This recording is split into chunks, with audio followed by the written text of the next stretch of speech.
ओम नमः शिवाय। आप सभी व्यूअर्स का पुनः स्वागत है।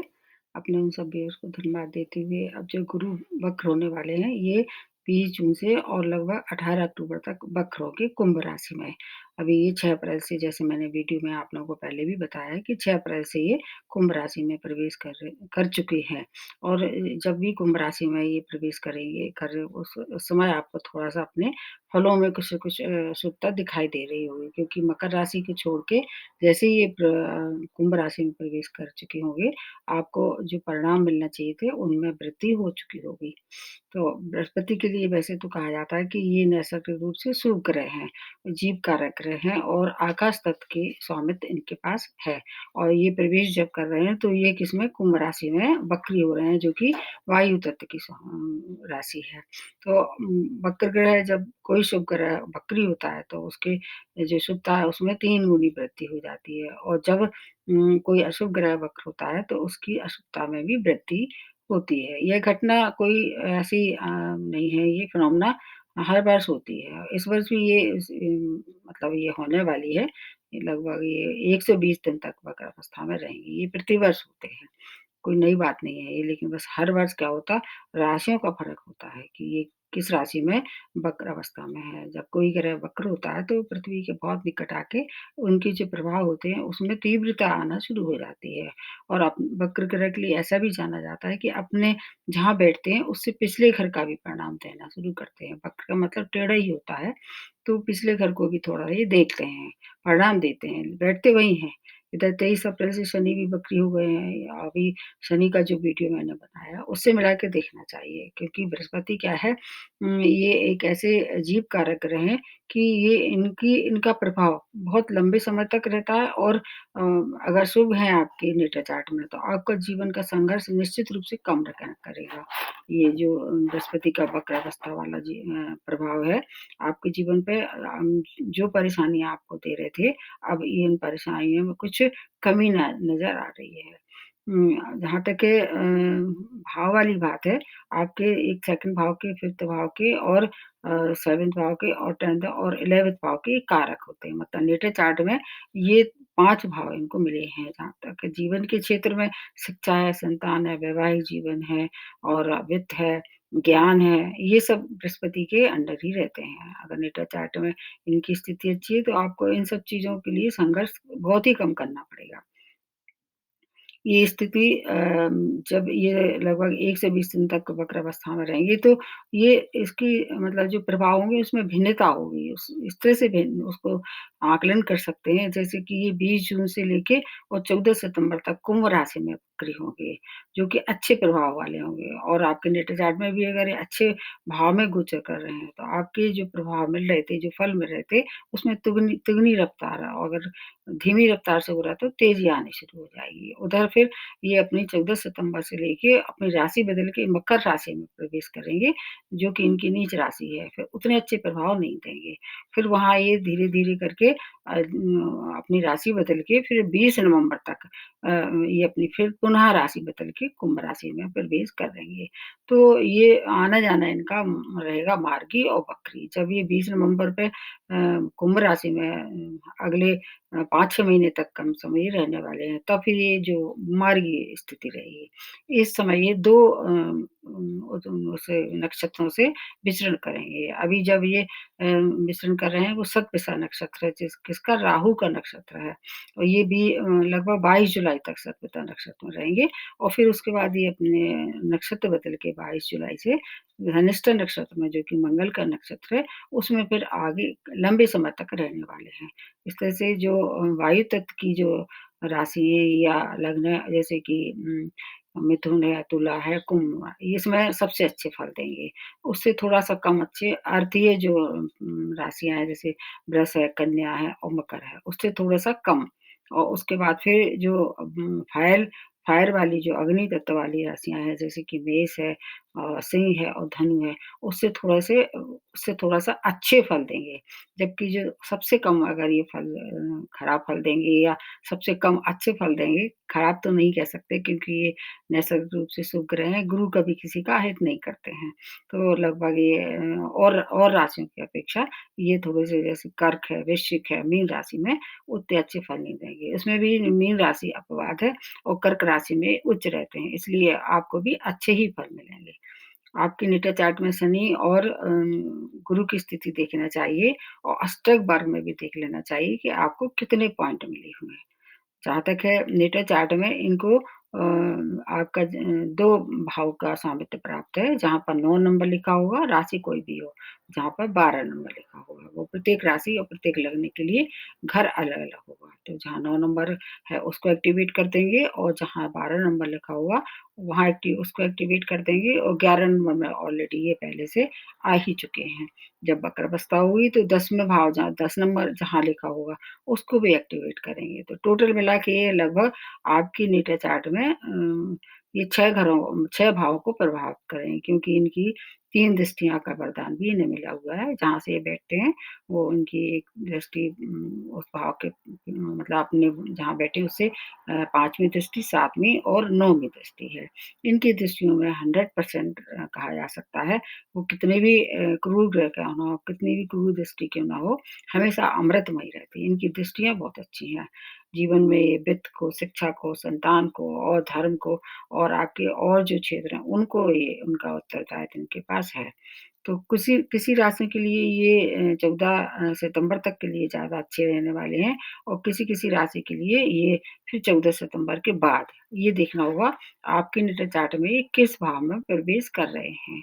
कर्क राशि में उच्च रहते हैं और मकर राशि में ये नीच अवस्था में रहते हैं। धनु और मीन राशि के स्वामित्व इनको प्राप्त है, तो ये इन राशियों पे इनकी विशेष कृपा है। जहाँ तक है मित्र राशि इनकी चंद्रमा है, मंगल है और ये 2 राशियों के साथ-साथ सूर्य से भी इनके अच्छे संबंध हैं और कुछ राशि हैं जो कि इनकी सम राशि हैं, तो उनको भी देखना चाहिए जैसे मैंने बताया कि ये शुक्र की जो राशियाँ हैं उनमें शत्रुता नहीं है लेकिन समता है, ऐसे बुध के लिए भी कहा जाता है। राहु के साथ मिलके चांडाल योग का निर्माण करते हैं और केतु के साथ ये क्या करते हैं, अध्यात्म की ओर आपकी रुचि बढ़ा देते हैं। अब आपकी राशि से इनकी कितनी कितनी मतलब संबंध है, कैसे संबंध है, ये मिला के फिर देखना चाहिए और उससे ज़्यादा एक और महान मतलब इम्पोर्टेंट बात है, उसके लिए देखना चाहिए आपके नेटल चार्ट में कौन-सी महादशा अंतर्दशा चल रही है इस समय। तब आपको बिल्कुल 100% जो मैं कह रही हूँ, वो परिणाम आपको मिलेंगे। उनके नेटा चार्ट में ये भी देखना होगा कि किस राशि में ये बैठे हुए हैं। अब देखते हैं सबसे पहले मेष राशि के लिए। मेष राशि ये इसके स्वामी राशि मंगल हैं। आपके कहाँ प्रवेश कर चुके हैं ये 6 अप्रैल से 11th भाव में, जो कि सबसे अच्छा भाव है, कारक भाव है। यहाँ हर एक ग्रह अच्छे फल देते हैं। इधर आपके 2 और भाव को ये एक्टिवेट कर देंगे, जहाँ पर 9 नंबर लिखा होगा मतलब भाग्यस्थान और जहाँ पर 12 नंबर लिखा होगा मतलब आपका 12th भाव। तो पाकिस्तान को तो अगर ये एक्टिवेट करेंगे तो भाग्य में वृद्धि हो जाएगी और इसके अलावा अब इनकी दृष्टियाँ बता देते हैं। सबसे पहले इनकी दृष्टियाँ 3 कहाँ-कहाँ पड़ेंगी, एक दृष्टि जहाँ से ये बैठे हैं, 5वीं दृष्टि आपके 3rd भाव पे और आपकी जो सप्तम दृष्टि है वो आपके 5th भाव पे और जो आप यहाँ बैठे हैं वहाँ से 9th दृष्टि आपके 7th भाव पे पड़ेगी। तो इस तरह से क्या है कि ये जो भाव मैंने बताए हैं उसके अलावा जहाँ ये बैठे हैं उसका पिछला भाव भी देखना होगा। तो ये भाव कौन-सा हुआ 10th भाव। तो बहुत सारे भाव को ये क्या करेंगे प्रभावित करेंगे। अगर नेटा चार्ट में अच्छी स्थिति में है जो कि आपके नेटा चार्ट में है। क्योंकि 11वें भाव में जो भी आता है ग्रह हमेशा अच्छे परिणाम देने के लिए वो बाध्य हो जाता है। तो क्या-क्या फल मिलेंगे? संतान की उन्नति होगी, आय की आमदनी के नए-नए स्रोत बनेंगे, रुके हुए सभी कार्य ये संपन्न करेंगे। अगर आप संतान प्राप्ति के इच्छुक थे, तो संतान की प्राप्ति भी आप इस समय कोशिश करें। अगर कोई परेशानी थी पहले से, तो वो कुछ-कुछ उसका समाधान निकालेंगे। व्यापार में उन्नति हो सकती है। जो अविवाहित थे, करने में अपनी एक उनकी इच्छा थी और युग थे तो उनका विवाह भी संपन्न हो सकता है। विदेशों से जुड़े हुए कोई व्यापार करना चाह रहे थे मतलब एक्सपोर्ट-इम्पोर्ट का व्यापार कर रहे थे, उसमें रुचि थी आपकी तो आप उसमें विस्तार कर सकते हैं। माता भूमि वाहन के सुखों में वृद्धि होगी क्योंकि जहाँ से ये बैठे हैं उसकी जैसे 10वें भाव पे इनका अभी पिछला भाव उसका जो चौथा भाव है उस पे 7वीं दृष्टि डालेगी जो कि इनकी कर्क राशि में उच्च दृष्टि है। तो माता और भूमि भगवान का भी सुख आपको प्राप्त होगा। हेल्थ भी इम्प्रूव करेंगे और आपको क्या है कि शेयर मार्केट से भी अगर कोई आपको सौदा मतलब उसमें रुचि रखते हैं, वहाँ से लाभ प्राप्त हो सकता है। भाग्य पूरा साथ देगा आपका, शत्रु परास्त होंगे, लेकिन आपको एक बात का ध्यान रखना है कि ऋण जो है वो ऋण का लेना-देना ना करें, तो ज़्यादा अच्छा रहेगा इस समय। बाकी आपकी हेल्थ जो है वो अगर पहले से खराब चली आ रही थी, उसमें कुछ आपको इम्प्रूवमेंट होगा निश्चित रूप से।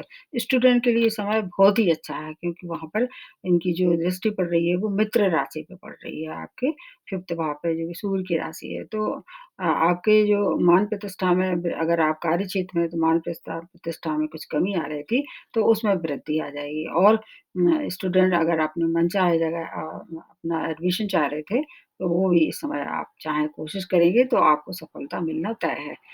मेष राशि वालों के लिए शनि भी अच्छी स्थिति में है और भाग्य से आपका जो है वो बृहस्पति की जो दृष्टियाँ हैं और बृहस्पति जहाँ बैठे हैं, हर एक जीवन के प्रत्येक क्षेत्र में कुछ अच्छी-अच्छी सूचनाएँ प्राप्त होंगी। प्रेम प्रसंग में थे तो इस समय प्रेम विवाह भी कर सकते हैं क्योंकि 2 भाव एक्टिवेट हो जाएँगे, एक प्रेम का और एक आपके विवाह का।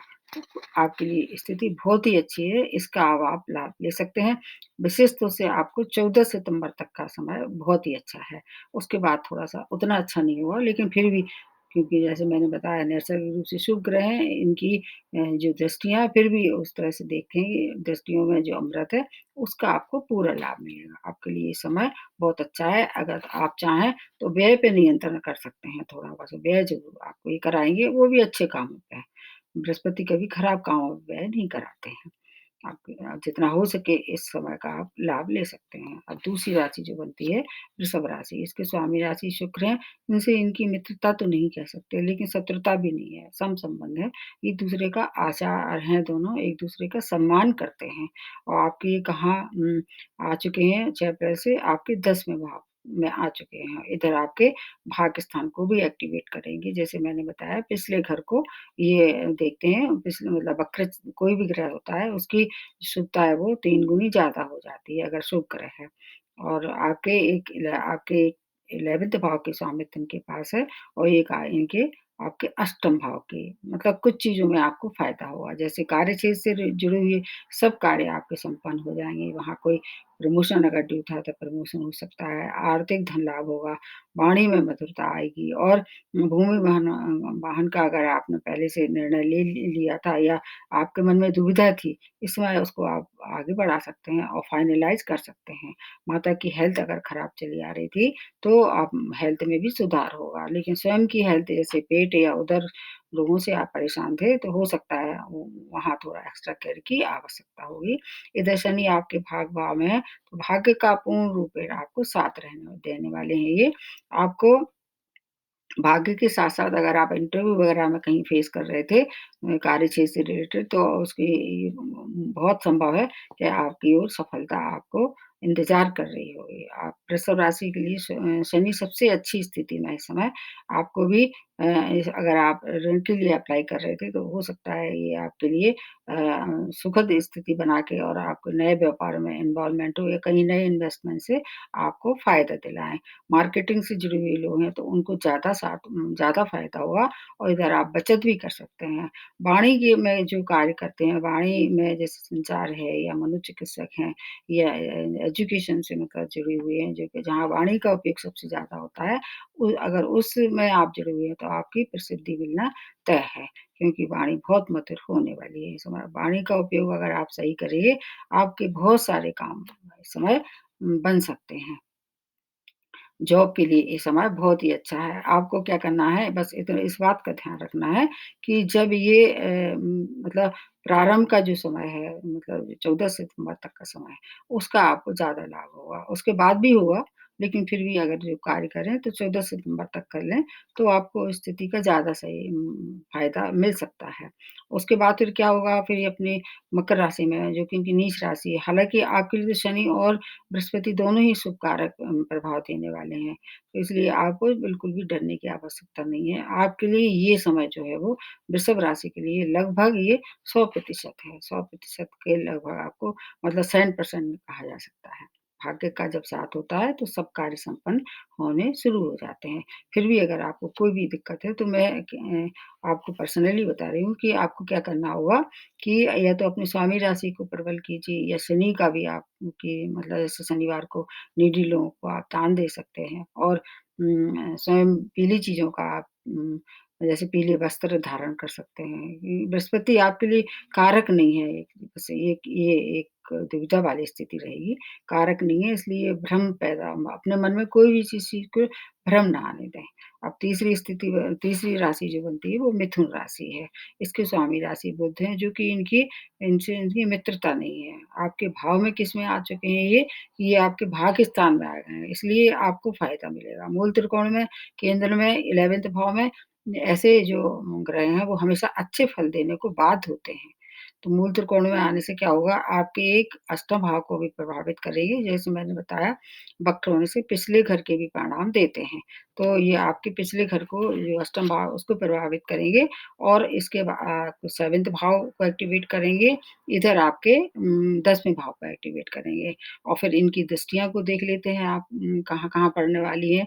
जहाँ ये बैठे हैं भाग्य भाव से एक दृष्टि आपके कहाँ पड़ेगी, लग्न में पड़ेगी, एक आपके 3rd भाव पे पड़ेगी जो कि अलग-अलग बताऊँगी उनके क्या प्रभाव होंगे, एक आपके 5th भाव पे पड़ेगी। तो ये स्थिति बहुत ही अच्छी है। हर एक राशि वालों के लिए इस समय दृष्टि संबंध जो बन रहे हैं बहुत ज़्यादा सुखद हैं। क्योंकि भाग्य भाव को एक्टिवेट करेंगे, भाग भाव में भी बैठे हैं, तो भाग्य से हर कार्य संपन्न होंगे और दोनों केंद्र भाव हैं, सबसे अच्छी बात ये है। तो 14 सितंबर से 18 अक्टूबर तक का जो समय है ये कैसा होगा वो आपके लिए ज़्यादा अच्छा होगा क्योंकि फिर ये अपनी पिछली राशि में आएँगे तो अष्टम भाव में आ जाएँगे, तो उतना अच्छे फल नहीं देंगे।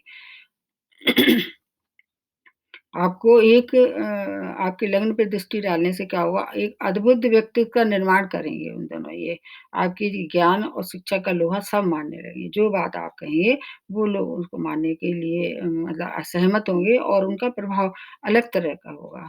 शिक्षा में शुभ सूचनाएँ प्राप्त होंगी, जो पहले का जो आपने मेहनत की थी, उसका फल आपको प्राप्त होगा। हालाँकि इस समय क्या है कि आप पे ढैया भी चल रहा है, इसलिए शनि की स्थिति से थोड़ा-सा आपको बीच-बीच में रुकावटों का सामना ज़रूर करना पड़ेगा इस समय। वैसे जब वक्री शनि हो गए हैं, तो फिर थोड़ा-सा आपके उसका वीडियो देखिए, आपको थोड़े से उसमें राहत मिलेगी। शेयर मार्केट से लाभ होगा क्योंकि इधर 9th और आपके 5th भाव को एक्टिवेट करेंगे जो कि शेयर मार्केट का है, प्रेम प्रसंग का है और अगर आप शिक्षा में कहीं आप हायर एजुकेशन के लिए जाना चाह रहे थे, तो आप जा सकते हैं। इसके लिए समय बहुत अच्छा है। कुल मिला के ये है कि मिथुन राशि वालों को ढैया होने के बावजूद भी बहुत से क कार्य इस समय आप अगर चाहें तो उनको निपटा सकते हैं। व्यापार में विस्तार भी कर सकते हैं। विदेशों से जो जुड़े कार्य हैं, उनमें प्रगति लाएँगे ये एक आपको 20 जून से लेके और 14 सितंबर का समय ज़्यादा अनुकूल रहेगा। वैसे तो उसके बाद भी रहेगा क्योंकि ऐसा हम हर एक राशि वाले के लिए कह रहे हैं कि ये नैसर्गिक रूप से शुभ ग्रह हैं। कभी भी ये किसी को इस तरह से कष्ट नहीं देते हैं। अगर इनकी मतलब भाव अच्छा नहीं है जहाँ बैठे हैं, लेकिन इनकी दृष्टि में तो फिर भी अमृत है। तो इसलिए दृष्टि का फ़ायदा आपको निश्चित 100% मिलने वाला है। क्योंकि आपकी जो मिथुन राशि है, वायु तत्व की राशि है। जैसे मैंने प्रारंभ में बताया वायु तत्व की राशि वालों के लिए ये सुखद सूचना है और इनकी एक दृष्टि जो 3rd भाव पे पड़ रही तो आपके जो छोटी भाई-बहन हैं, उनकी उन्नति भी हो सकती है। उन मित्रों से आपको नए-नए मित्र बनेंगे, उनसे आपको लाभ होने वाला है। अगर आपके संतान के आप इच्छुक थे और अगर आपने संतान की प्राप्ति की कामना रखी थी, तो इस समय हो सकता है आपको पुत्री रत्न का आपकी प्राप्ति हो और वो कैसी होगी, बहुत ज्ञानी होगी और सुंदर होगी, सबसे अच्छी बात है।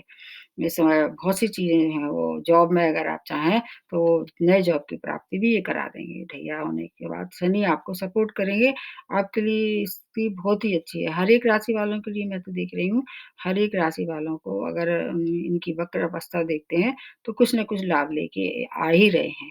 फिर भी कोई परेशानी है, अगर आपको आपके काम नहीं बन रहे हैं, तो आपको क्या करना चाहिए, गणेश जी की उपासना जो आपके स्वामी राशि हैं, उनको बुध है स्वामी राशि, गणेश जी उनसे सबसे ज़्यादा प्रसन्न रहते हैं, या तो उनकी उपासना करें या शनि मंत्र भी कर सकते हैं और पीली चीज़ों का दान भी आपके लिए बहुत अच्छा रहने वाला है।